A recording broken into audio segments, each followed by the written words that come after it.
Le compteur serait en quelque sorte un raccourcisseur de chemin.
Cette affiche, qu'est-ce qu'elle fait là sur le mur de ta maison? Cette affiche, c'est un moment extrêmement important qui représente, c'est l'affiche du 20e anniversaire du festival Les Jours sont comptés en Estrie, que j'ai dirigé pendant 20 ans. Et c'est le moment où j'ai pris ma retraite. Et c'est une affiche qui a été exécutée, qui a été proposée par ma fille Maya. Donc c'est plusieurs niveaux d'émotions qui sont en jeu dans cette image. Et le 20e anniversaire du festival Les Jours sont comptés, c'est un grand moment. C'est une grande victoire en même temps parce que quand j'ai commencé le festival, c'était en 1993, c'était en même temps que le Festival de Montréal. J'avais commencé à Montréal à accompagner, à aider, donner un coup de main à Marc Laberge, le directeur du festival jusqu'à il y a 2 ans. Et c'est l'année où on a déménagé à Sherbrooke. Et moi, je ne connaissais personne. Je me retrouvais donc seule à la maison. Et tous les jours, je passais devant un organisme qui s'appelle toujours le Carrefour de Solidarité Internationale. Et j'ai frappé à cette porte-là et on m'a accueillie et on m'a dit « Ah, vous cherchez des compteurs, vous vous intéressez aux comptes, mais ça nous intéresse aussi. » Et avec Joanne Dessureau, qui était la personne que j'ai rencontrée là, on a créé le festival Les Jours sont comptés en Estrie. Très modestement, pendant 8 ans, ça a été extrêmement modeste. On avait juste quelques spectacles.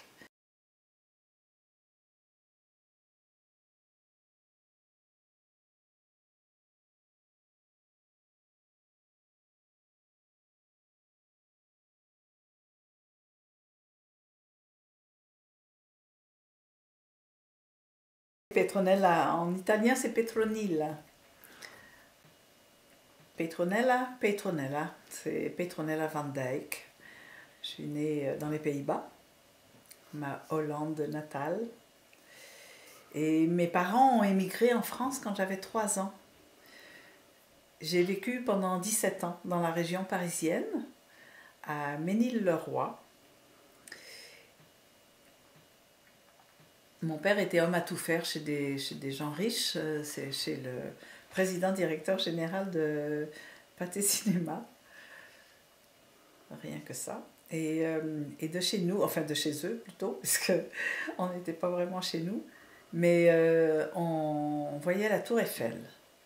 C'était magnifique, c'était une très très très très belle propriété dont mon père était le roi.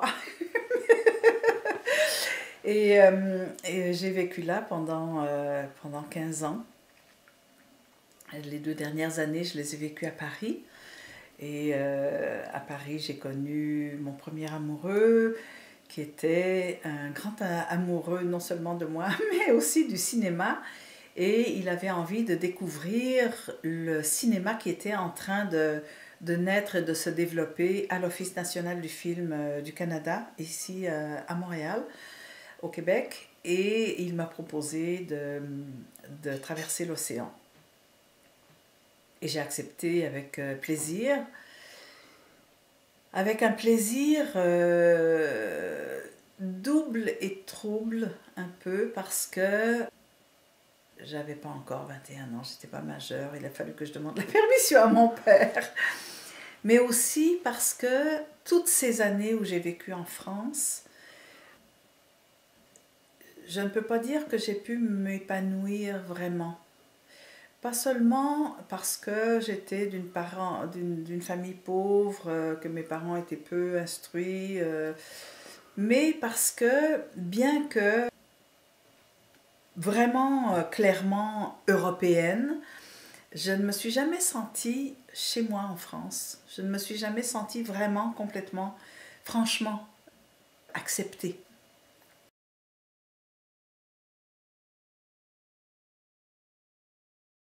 Et puis, la vie a fait ses miracles et je me suis retrouvée responsable, unique responsable du festival.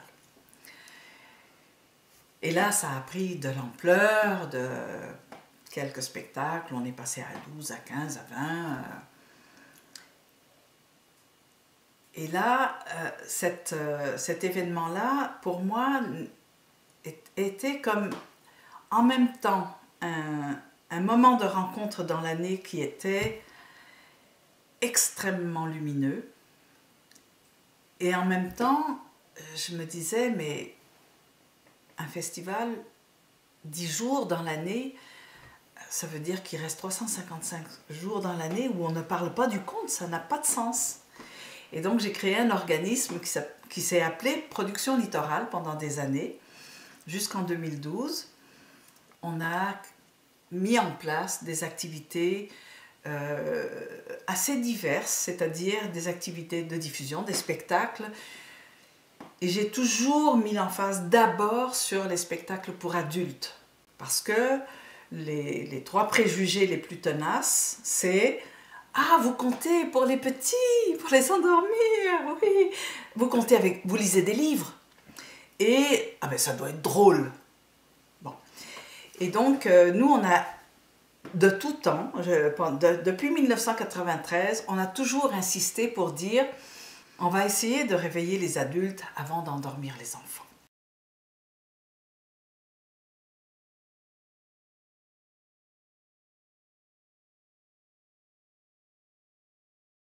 Par contre, quand je suis arrivée au Québec, en 1969, le 26 avril, ça va faire 50 ans bientôt, je dois dire que ça a été très rapide, ce sentiment de... Il y avait tellement de choses possibles. Il y avait si peu de jugement sur ce que j'étais, d'où je venais, la manière dont je parlais, dont je m'exprimais, le métier que j'exerçais, que je commençais à exercer, je commençais ma vie d'adulte, que mes épaules se sont arrondies plutôt que de se dresser, et j'ai ressenti une légèreté que je n'avais jamais ressentie.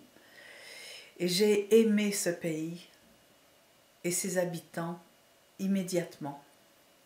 Ça a été très fort et je n'ai jamais regretté ce voyage-là.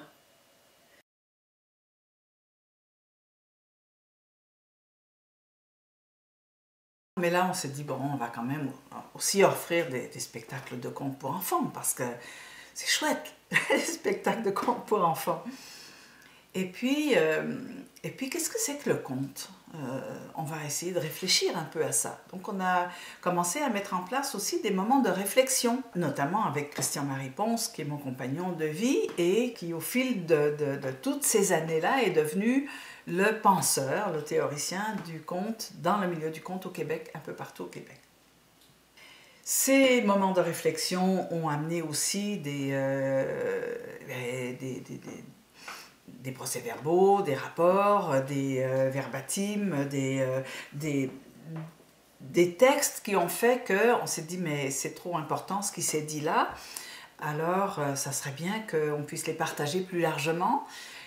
Et les éditions Planète Rebelle nous ont aidés à ce niveau-là, et donc on a plusieurs publications qui ont été faites chez Planète Rebelle.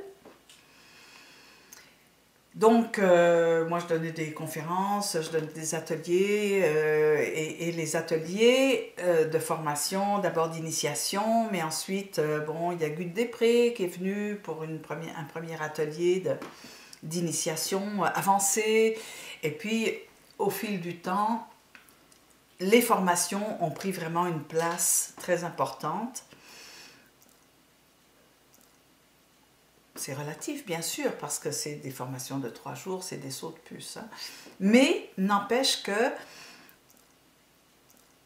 Productions Littorales, qui sont devenues avec le temps la Maison des Arts de la Parole, sont un des 2 organismes où, depuis plus de 15 ans, il y a des formations régulières chaque année pour aider les conteurs de la région et de plus largement à se perfectionner, à avancer sur ce chemin dont on ne soupçonne pas au début à quel point il est complexe. Le conte, raconter une histoire, c'est pas si difficile, ça, quand même. Mais si, c'est très complexe.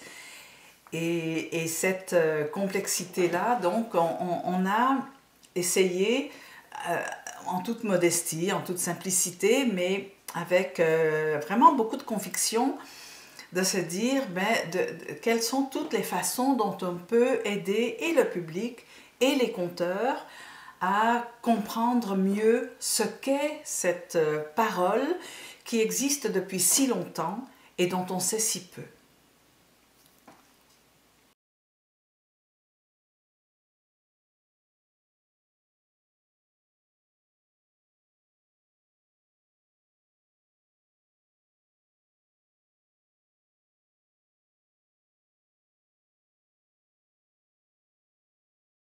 Ma définition du conteur, j'aurais le goût peut-être de m'inspirer d'un des conteurs que j'aime beaucoup comme personne, mais que j'aime particulièrement comme conteur, c'est Mike Burns.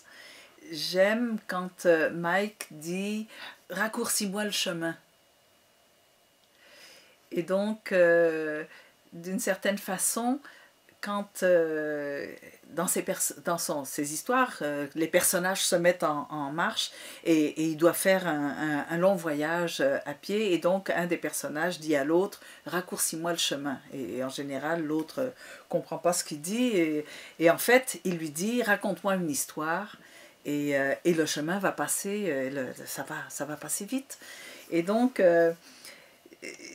le conteur serait en quelque sorte un raccourcisseur de chemin, mais de chemin ardu, quoi. Et donc, pour embellir ce chemin qui peut être difficile, l'imaginaire, les histoires, la parole allègent la vie.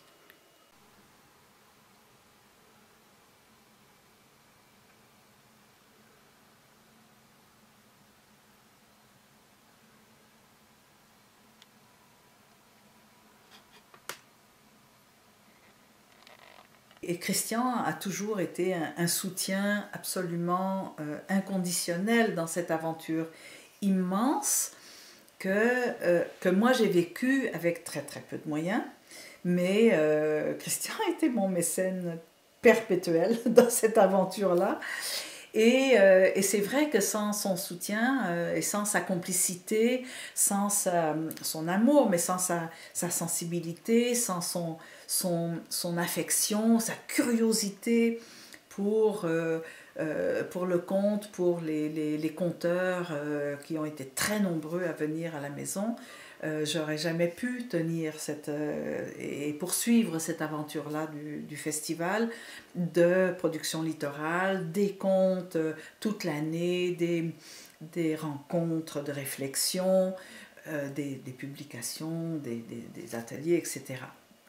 Donc ça, c'est vraiment immense d'avoir un compagnon de vie avec qui on partage autant de complicité, autant d'intérêt, autant d'amour pour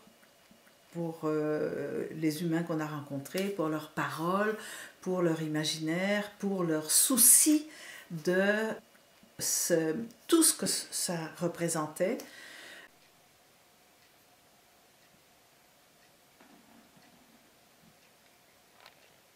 C'est vrai qu'à force de fréquenter des conteurs qui nous éblouissent, nous émerveillent et nous émeuvent et nous touchent, avec leurs contes, ça donne envie. Et en 1999, à Sherbrooke, donc, comme dans plein d'autres lieux, dans plein d'autres pays, on a préparé la Marche mondiale des femmes. Et moi, je n'avais pas encore commencé à compter, mais j'avais commencé à me poser la question, à avoir envie. Et j'ai rencontré un des contes des Mille et une nuits, le conte du sultan qui a 3 fils. Les 3 fils tombent amoureux de leur cousine et le sultan dit non, non, non, vous ne pouvez pas être 3 à l'épouser parce que la polygamie dans ce sens ça ne marche pas. Et donc, je me mets à travailler ce conte-là pour la Marche mondiale des femmes en insistant sur les voyages des 3 frères. Et à la fin de ma version, donc, la jeune princesse est sauvée par la pomme de la vie, et puis elle se réveille donc en disant à son oncle et à ses 3 cousins: vous êtes les 3 hommes de ma vie, je suis si heureuse de vous connaître, mais vous, mes 3 cousins, vous revenez de voyage et moi aussi j'aimerais ça faire un voyage et j'aimerais aller retrouver toutes les femmes qui vont se mettre en marche bientôt. J'aimerais aller marcher avec elles. Mais ça vient juste à la fin. Et donc pendant tout le conte, je parle du voyage des 3 cousins. Et ça n'a pas plu aux féministes qui ont dit « mais tu pourrais pas la faire parler un peu plus souvent ». Et j'ai dit « mais non, c'est ça l'histoire que je propose. C'est le silence de la femme et la place des hommes dans la vie de cette femme-là, mais une femme qui, à la fin, se lève debout et veut aller marcher ». Alors j'ai pas pu raconter cette histoire-là pour la Marche mondiale des femmes. Je l'ai contée plus tard. C'est resté une histoire que j'ai aimée, que j'aime toujours.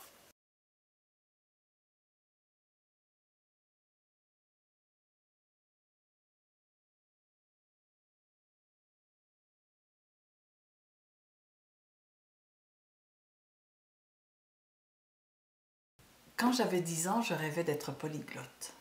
Et je me suis vengée dans le conte pour ne pas avoir réussi à relever ce défi-là dans ma vie. Et donc, ça a été important pour moi que chaque année, il y ait au moins un spectacle ou 2 en anglais, mais aussi un spectacle ou 2 en espagnol.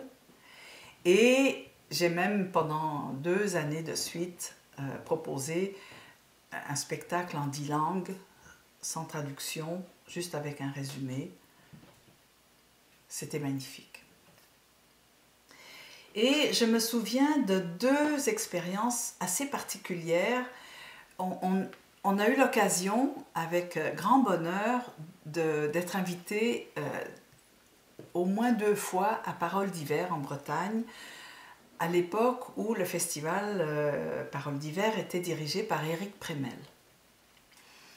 Par ailleurs, ici au Québec, j'ai eu la chance de côtoyer vraiment à plusieurs reprises un homme qui s'appelle Gilles Garand, qui est un musicien de musique traditionnelle, qui dirige un festival de musique traditionnelle qui s'appelle La Grande Rencontre.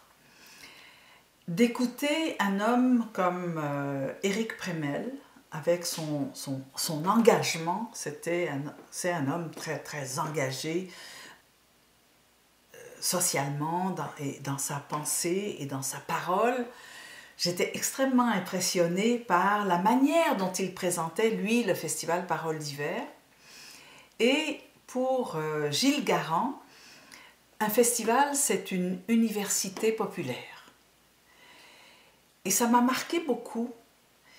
Et pour moi, le fait de mettre ensemble ces mots-là, université populaire et conte populaire, ou conte, ou imaginaire de l'humanité, reconnu par l'UNESCO, ça a toujours été quelque chose qui a fait que j'avais ce souci, ou en tout cas le désir, de faire en sorte que les gens se sentent avec ce besoin de comprendre, avec cette envie de comprendre, d'entendre et de ressentir ce que les contes pouvaient apporter, ce que les humains qui portaient les contes pouvaient apporter et partager avec le public, et aussi, comme on a accueilli beaucoup à la maison, ce que les conteurs, entre eux, s'apportaient, partageaient avec nous, et avec les conteurs d'ici, avec les bénévoles, avec tous ceux qui étaient autour de la table chaque soir. Et donc, c'était vraiment, pour moi, c'était vraiment, bien sûr, il y avait toutes les histoires, mais elles étaient incompatibles avec l'absence de rencontre. Et ça, c'est quelque chose qui, pour moi, a été central à l'idée de festival et à la réalité du festival.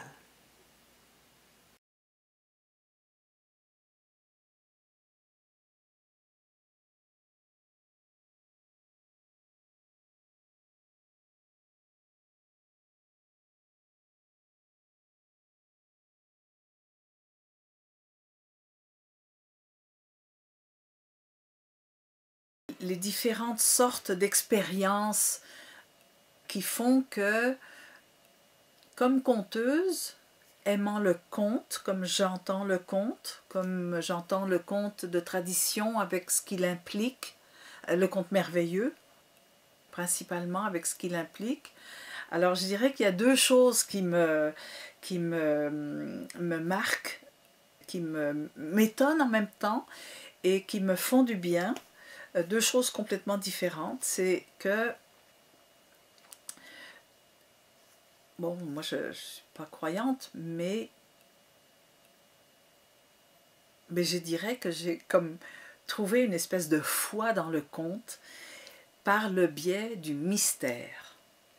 Les contes merveilleux en particulier sont vraiment marqués d'abord par le mystère.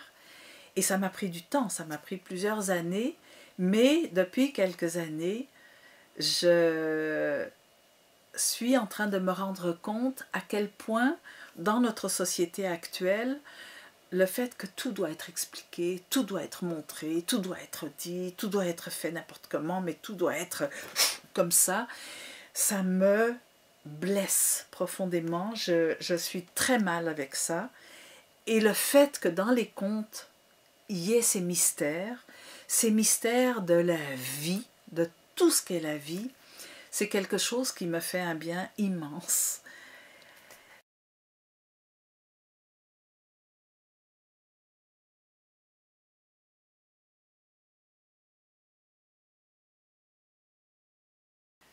Pour ce qui est du choix des conteurs, les premières années, ça ne se posait pas parce que c'était tellement modeste comme événement que on accueillait quelques-uns des conteurs que Marc Laberge invitait à Montréal. Ce qui a quand même été extrêmement important puisque un des premiers qui nous a marqué, qui nous a suivis pendant longtemps, enfin qui est venu pendant des années, c'est Gut Després. qui a été un maître, qui est le premier à être venu aussi nous donner une formation 2 années de suite. Et puis, on a accueilli Bruno de la Salle, Mamadou Diallo, des conteurs marquants, profondément marquants.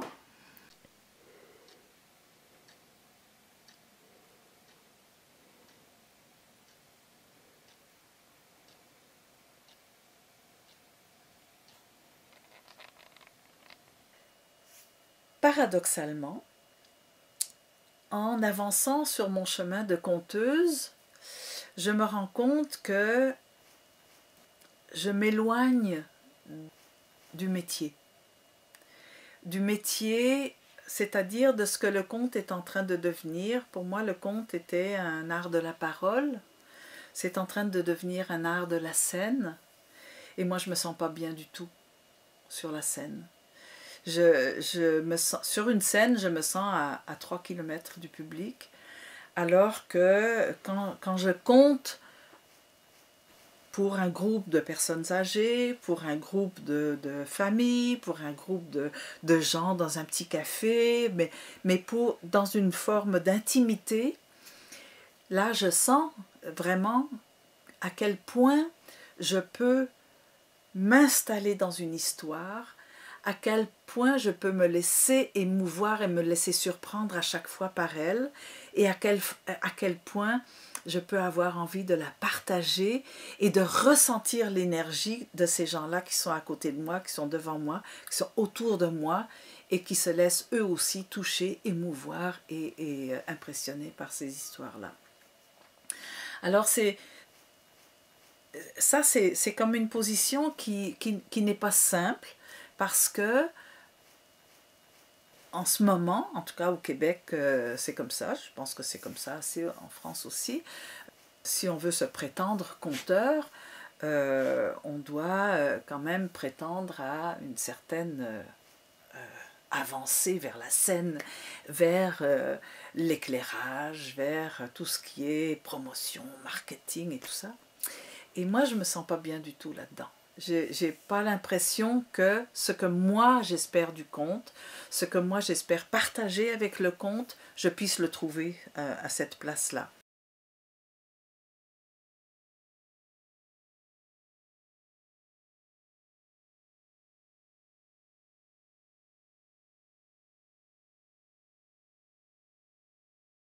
Cette affiche-là a été créée pour le 10e anniversaire du festival par un grand affichiste québécois qui s'appelait Vittorio Fiorucci, qui est décédé depuis.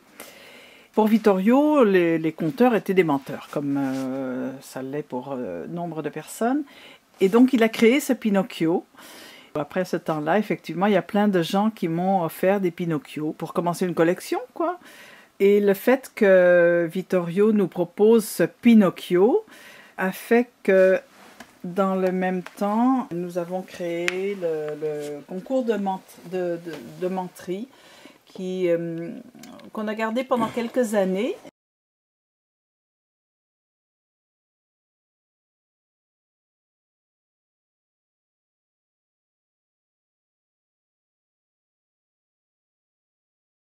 Quand je suis arrivée à Sherbrooke, en fait, je me suis mise à chercher les conteurs pour Marc, à Montréal, pour le Festival de Montréal. Et ça, c'est comme un regret pour moi. Le seul conteur qui était actif à ce moment-là en Estrie, à Sherbrooke, c'était un homme jeune qui s'appelait François Laliberté, dont on m'a dit, je n'ai jamais eu la chance de le rencontrer, ni de l'entendre, ça c'est un de mes regrets, et donc je n'ai pas pu l'inviter non plus, parce que la chose qu'on m'a dite à ce moment-là, et je ne sais plus qui a pu me donner cette information-là, c'est que François Laliberté, en fait, gagnait sa vie essentiellement en France comme conteur, et qu'il était mort, mais l'année d'avant notre arrivée à Sherbrooke, dans un accident de voiture en France. Ça, c'est un grand regret.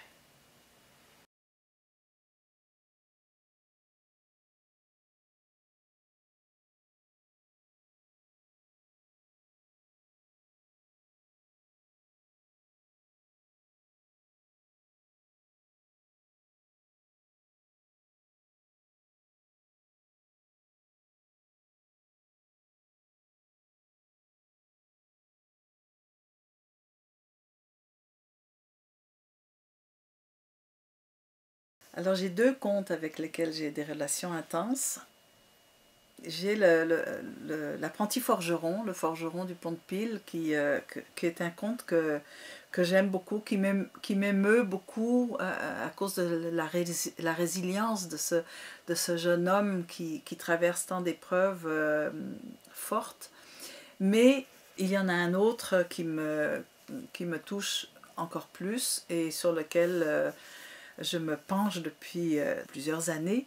C'est une des versions de Cendrillon, dont le titre est Adèle, et qui est une version de Basse-Bretagne que j'ai trouvée dans les Cendrillons publiés chez Corty. Et cette version, qui est assez dure, qui est assez cruelle, qui commence par les deux sœurs d'Adèle qui invitent des garçons à manger alors qu'elles n'ont rien et qui décident que la vieille, ça pourrait faire un repas. Et donc qui s'exécutent et qui font ça, et qui tuent leur mère pour la manger. Et quand elles ont fini de manger avec les garçons, Adèle se lève et ramasse les os et va les enterrer. Et à la place où les os ont été enterrés, il y a une fleur qui pousse, une fleur comme elle n'a jamais vue, une fleur rouge qui a l'air de la regarder. Et donc toute l'aventure se passe autour de cette relation entre les sœurs, entre cette mère qui disparaît, qui devient une fleur. Mais pendant tout ce temps, les sœurs sont actives d'une certaine façon. Adèle est active comme Cendrillon, c'est-à-dire qu'elle travaille de l'aube jusqu'au crépuscule. Et à chaque fois qu'elle a un petit moment, elle va s'installer près du feu pour jouer dans les cendres. Mais elle ne dit rien, elle ne parle pas, elle ne fait que pleurer en silence. Et c'est, je crois, beaucoup ce silence si profond d'Adèle qui me touche vraiment très fort. Et puis cette manière toute délicate en même temps qu'elle a d'accepter l'invitation du prince qui arrive pour voir la fleur et qui est bouleversé par cette jeune fille et qui la demande en mariage. Elle l'accepte en disant « mais je suis encore un peu jeune, dans un an ». Alors il repart, il revient un an plus tard, il l'emporte avec la fleur, elle plante la fleur près du palais.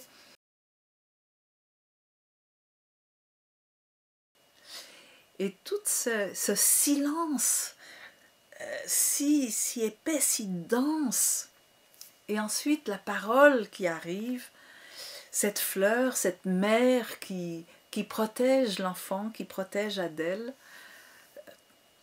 ça me touche beaucoup. Je trouve que ce conte, aussi dur soit-il, vient me chercher très loin et j'aime beaucoup raconter cette histoire-là et la partager.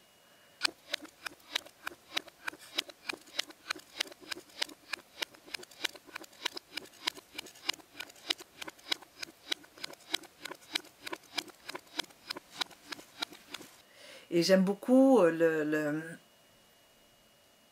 commentaire de Bernadette Bricou par rapport à ce conte, à Cendrillon, pas par rapport à Adèle, mais par rapport à Cendrillon.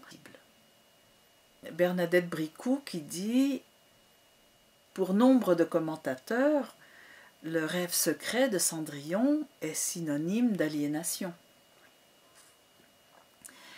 Mais ce qui compte dans cette histoire, ce qui importe dans le conte, est-ce que c'est ce qui fait tressaillir le cœur de Cendrillon?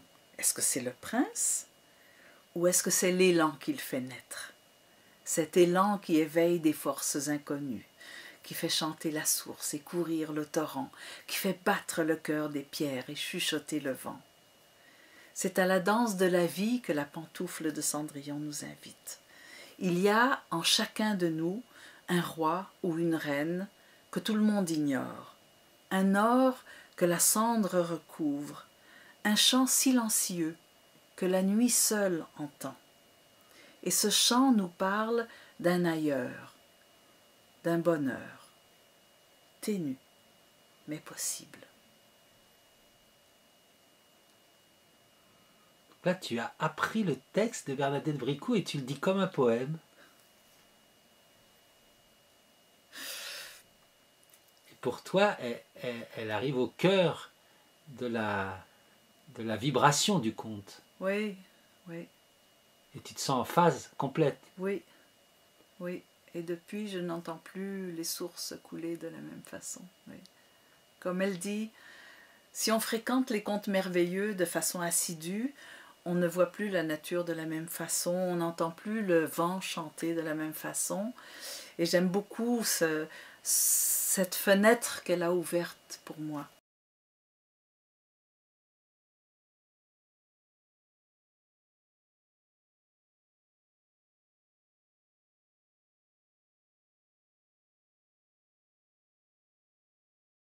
Au début du festival, les conteurs qu'on a eu la chance de rencontrer nous ont impressionnés beaucoup, Christian, Marie et moi. On circulait dans le milieu de la culture depuis plusieurs années, ensemble dans dans le cinéma, la photographie, les arts plastiques, la littérature. Et quand on a rencontré les premiers conteurs, dont Gut Després, dont quelqu'un qui a disparu un peu de la circulation, Alexis Nous, qui est philologue à Lyon, Jocelyn Bérubé, je dois dire que la qualité humaine de ces conteurs-là nous a tellement impressionnés. Et en tout cas, pour ce qui me concerne, ça m'a bouleversée. On rencontrait des artistes tout le temps. Moi, depuis que je suis arrivée au Québec, j'ai tout le temps été entourée d'artistes et de beaucoup d'égos. Des gens formidables, hein, mais avec cette espèce d'assurance, disons. Et en fait, ce qui m'a impressionnée, c'est que les conteurs que j'ai rencontrés à ce moment-là n'étaient pas du tout dénués d'assurance. Ils avaient une grande confiance en eux, mais sans aucune espèce de prétention. Ils avaient une espèce de connaissance très vaste de l'humain, de la société, de la politique, de la vie, qu'ils partageaient avec une générosité inouïe, et qu'on sentait dans leurs contes. Et c'est ça qui m'a fascinée et qui m'a intéressée dans le conte, c'est de penser que c'est cette humanité-là qui était partagée par ces histoires-là, par ces gens-là. C'est ça qui m'a touchée, qui a bouleversé ma vie en fait, parce que à partir de ce moment-là, le conte s'est installé en moi, s'est installé dans ma vie, s'est installé dans notre vie, dans notre maison, et ne l'a plus quitté. Mais avec ça d'abord comme objet de quête, l'humanité.